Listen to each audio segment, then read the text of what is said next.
Halo semua, perkenalkan nama saya Kristika Anissa Kurniasa, ahli gizi RSUD Suwondo Kendal. Kali ini kita akan membahas masalah gizi yang populer di tengah masyarakat, yaitu stunting dan pencegahannya. Apakah itu stunting? Menurut WHO dalam The Global Nutrition Report, stunting merupakan istilah dari badan kerdil atau pendek, di mana anak usia di bawah 5 tahun mengalami kondisi gagal tumbuh akibat kekurangan zat gizi kronis terjadi selama periode 1000 hari pertama kehidupan atau HPK. Anak dikatakan stunting jika pengukuran antropometri dan panjang atau tinggi badan per usianya di bawah -2 standar deviasi. Bagaimana dengan angka kejadian stunting?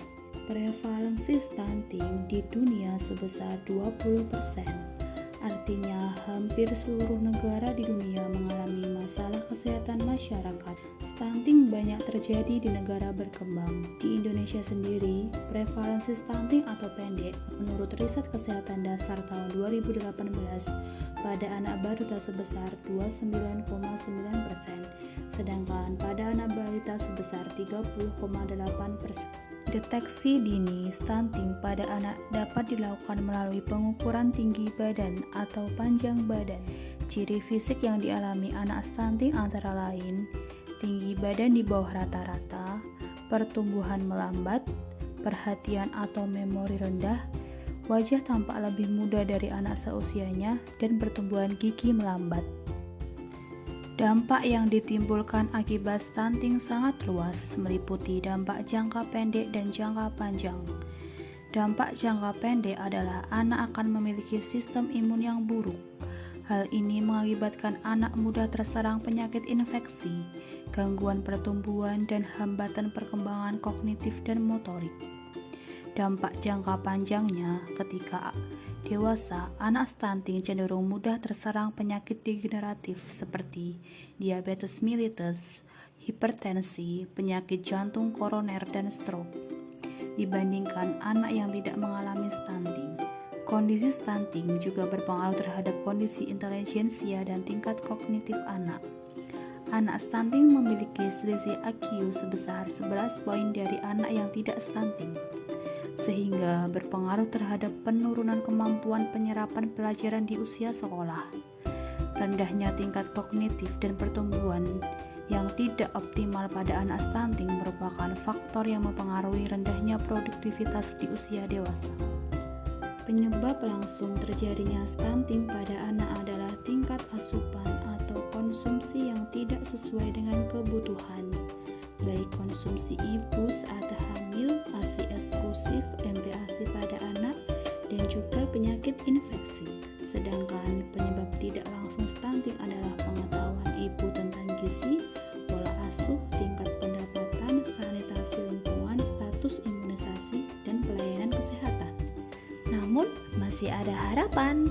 Stunting dapat dicegah dengan menerapkan gizi seimbang.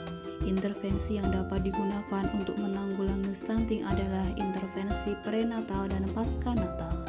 Di sini, ibu memegang peranan penting dalam mendukung upaya mengatasi masalah gizi, terutama dalam menjamin asupan gizi keluarga mulai dari penyiapan makanan sampai dengan penyajian makanan. Dalam penanggulangan stunting adalah memastikan tercukupinya asupan ibu selama kehamilan hingga menyusui. Upaya intervensi spesifik untuk balita stunting difokuskan pada 1000 HPK atau hari pertama kehidupan, yaitu ibu hamil, ibu menyusui, dan anak usia 0-23 bulan. Periode 1000 HPK merupakan periode yang menentukan kualitas kehidupan atau periode emas. Kejadian stunting dapat diputus mata rantainya sejak janin dalam kandungan.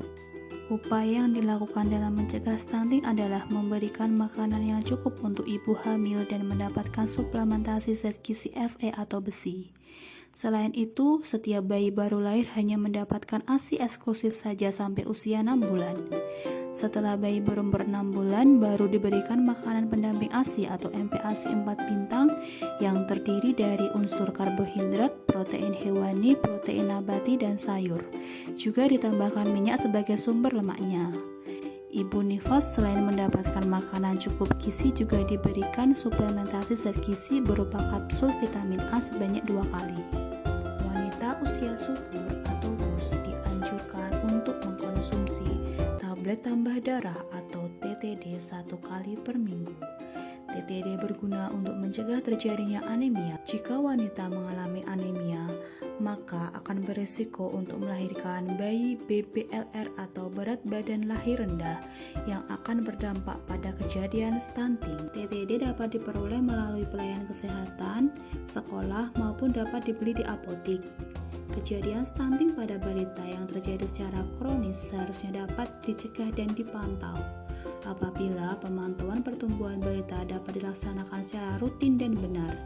Memantau pertumbuhan balita di posyandu adalah upaya yang strategis untuk mendeteksi dini terjadinya gangguan pertumbuhan pada anak, sehingga dapat mencegah terjadinya stunting. Mari pantau pertumbuhan balita dengan rutin ke posyandu. Stunting dapat dicegah. Gizi investasi bangsa. Terima kasih atas perhatiannya. Salam sehat.